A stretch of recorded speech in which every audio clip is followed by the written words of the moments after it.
Okay, welcome to this GCSE RS revision video on the Component 1 topic, Issues of Life and Death.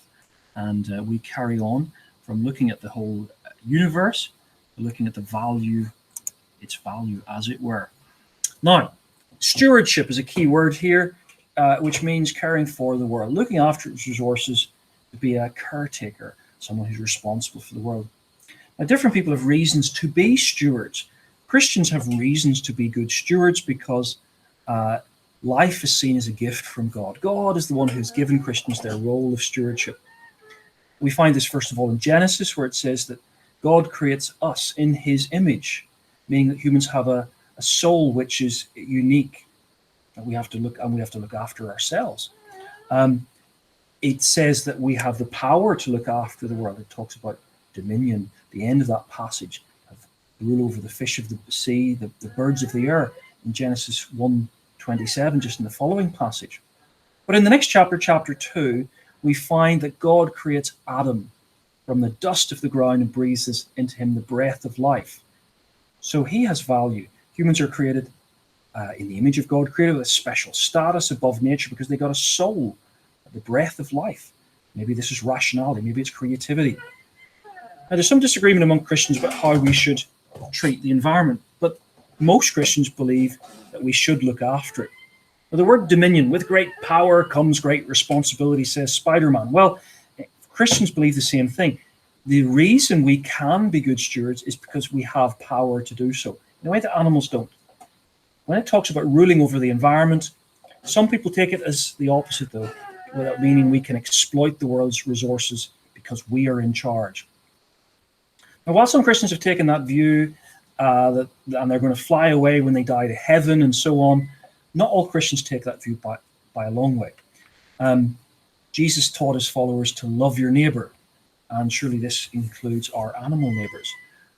Christians have a respect for animal species, but they are not seen as equals, and most Christians find it acceptable to eat meat. And yet there is this principle of stewardship that is straight afterwards. And in stewardship in Genesis 2, Adam was put in the garden to look after it. We are to live in harmony with nature, cultivate the earth, not to exploit it. Humans have therefore a responsibility towards the environment, looking after the earth's precious resources. We are responsible global citizens using the earth's resources in a sustainable way. So as green Christians, maybe Christians might belong to something called Eduqas, a green Christian movement to look after the world, an organization you can look up online.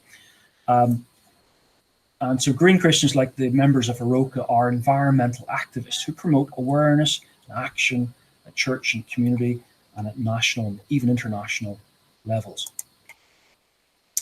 But others have reasons to be good stewards, and to be fair, people who have not treated the world well. Humanists try to base their reasoning on evidence. Most humanists today, it's of course true, would want to be good stewards, to look after the world just as Christians would, for a sustainable future, cause as little harm to the environment as possible. Looking after the environment is a sensible thing to do. Human life depends wholly on the environment. If we misuse or abuse the environment, we only have this one life, according to the humanist view. For us and our children's children after us will suffer. So what do? Humanists have started an organization called Humanists for a Better World, in which they try to put their values into action. And what sort of things do they say? Well, humanists say they should take responsibility to maintain and sustain an environment for future generations.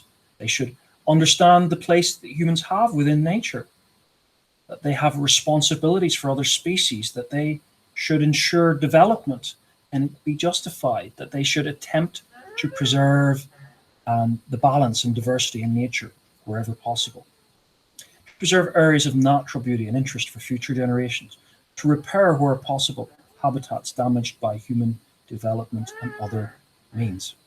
So stop the video, do some of the topic tests, learn the Quizlets, practice some of the model essay questions and read some of the model essay answers for practice questions from the website, marlingre.com.